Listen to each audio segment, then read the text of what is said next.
Really proud of the effort today. I thought, we started off slow, but we fought. Uh, we really competed. I really liked the way that, we came together after being down early. Now we just got to take that next step. We just got to be able to finish some of these off. And that'll be something that we'll spend more time on practice, working on end game situations. And, we played a great team who just found a way to steal this one from us. Coach, despite the loss, JC was very explosive today. She seemed a lot more confident. Could you just talk about her game tonight? Well, I thought she played great. I mean, she was able to attack the basket some defensively. She made plays and had impact. She had a couple plays that led to runouts and layups. Yeah, I definitely think it was her best game back so far. So that's another encouraging thing about the game. Coach, tonight a lot of I guess some of the matchup was Nas Hillman on Collier. Can you talk about how well she played in that matchup? Well, I thought she made it difficult. Like Fee's just a tremendous player. She makes some tough shots, and but both. I thought Bree did an outstanding job on her. I thought Nas did a really good job. We made it difficult. Um, I don't know what she finished with. It was probably 25 or so, 26. Uh, but we made her earn most of them. She's just really good, and that's kind of an understatement. Coach, there was a literal power surge that seemed to have Atlanta surging as well. What changed after that moment, or I guess what did you guys talk about in the huddle after the switch seemed to occur? Yeah, to be honest, I don't know what we said in that huddle. We were just kind of wondering if the game was going to be continuing because they said they weren't sure that the lights and the officials were saying that we might not be able to continue if it isn't going to be a safe environment for the players. Fortunately, the light situation got fixed, but I just thought we start playing better. You know, Energy picked up. All of a sudden, we got some deflections and we got out in conversion after some defensive plays. And from that point on, I thought we played great for majority of the game. With so many points in the paint, what were you able to do against the Lynx that made that such an advantage for you all tonight? Well, we wanted to definitely look inside. And, we hadn't been getting our posts as involved as we wanted to, and we wanted to make sure that they were being included. So we went to BG early.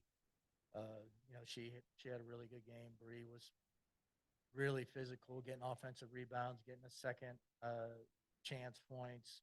Uh, so they did a great job on both ends for us. It's something that we're going to hope to continue. We want to.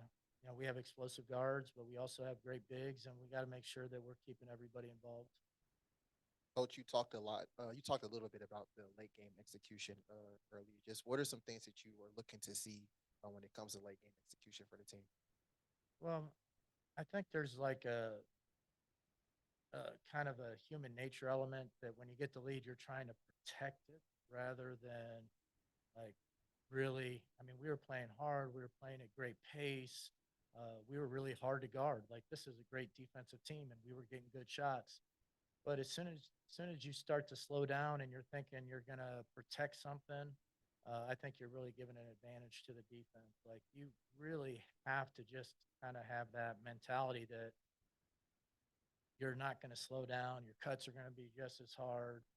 In fact, they need to be harder because they're locked in to try and make it so that you can't run your sets the way you want to. So, it's kind of a battle of wills there. And I think sometimes, if you're down by five, all of a sudden you'd be cutting really hard with the urgency to try to win the game and get back to win the game. And then when you're up by five, it's like, all right, let's make sure that we have everything under control. And I just think that's the wrong thing to do. But uh, it's really a human nature thing. So it's just going to be something that we're going to have to work on and um, just hey, this last 2 minutes of the game, let's work on our pace here. Let's see what kind of shot we can get when our guys are going against us and they're saying they're not going to give us one. Can we still get a good shot? Uh, you know, we we don't have everything in yet that we want to get in. I know, there's not a lot of practice time in this league. But I do think that we've gotten a lot better over the course of the season, and we still have a lot of room to grow, which, uh, it's disappointing today because we didn't finish it off, but it's really exciting to know what is possible with this team. And I think everybody here kind of sees the growth uh, in the team. We just want to see like another step or two. And, I think we'll get there. Coach, at the end of the fourth quarter, Ryan Howard had the ball in that final possession. Uh, she has the ball in that final possession. What was the actual play in terms of ending It, the quarter? yeah, it was get Rye the ball, give her some space, and then we were gonna, do some things once she got by the defender. But give them credit; they played great defense, and we got the play started a little late, which kind of put us under a little bit of pressure. Uh, but she was doing a great job, just really attacking and getting downhill, and they were going to have to decide where they were going to help. We kind of thought we knew where they were going to help, and we were going to try and take advantage of it. But sometimes the defense was just a little bit better than the offense, and that was one of those times.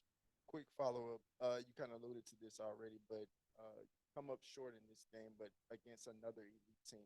Played New York previously, played Minnesota today. Now you have New York again.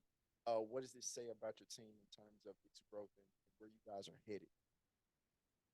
Well, I mean, we're pretty motivated to be at the top of this league. Like, right now we're not quite there, but this is a new system.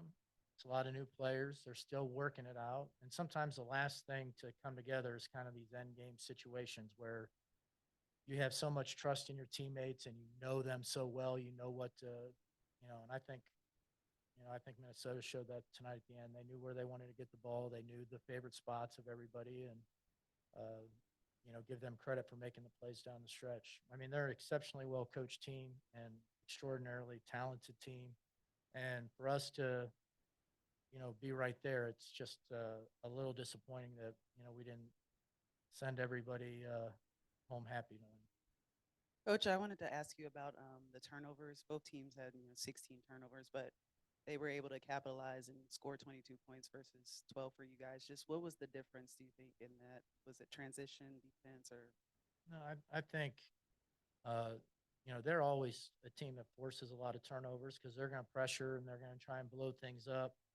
And I thought it bothered us for maybe like the little over the first quarter. We had several turnovers in the first quarter. A lot of those led to runouts. That's kind of how they got the big lead on us. But I thought we kind of adjusted to it, and we started, we didn't have that many turnovers after like the first 12, 13 minutes. We did a pretty good job protecting the ball. We did a pretty good job creating good shots. I mean, for us to, if you think about it, like we lose in overtime and we shot 4-22 from three. Like, man, that you have to really do a lot of other things really, really well. If you're playing the best team in the league, you're 4-22 from three, and you're still in a position where you have a chance to win the game at the end.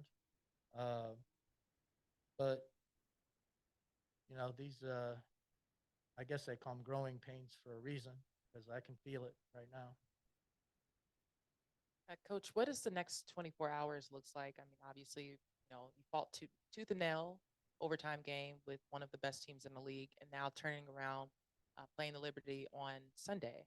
You talked about kind of the practice times not being Yeah. as long as you'd like, but what does Saturday to 24 hours look like? Yeah, tomorrow can't be the day we work this all out. Like, obviously, and New York has a game tonight too, so and has to travel. I think both teams will probably be just doing like a walkthrough and trying to get prepared for the next game. But the level that our players competed at tonight, they're going to need some recovery, and hopefully they're getting everything they need in terms of fluids and hydration and good night's sleep, because we also know New York we're talking about the best two teams in the league, and that's where we're aspiring to get. And I have a lot of confidence that we're going to get there. You know, the thing that without a lot of practice time, we're like 40% through the season. Like every hour that we have where we can go, like we actually have to use it to get better. So that, you know, whatever ground there is to catch up, we can do that before any postseason possibilities. Thank you, guys.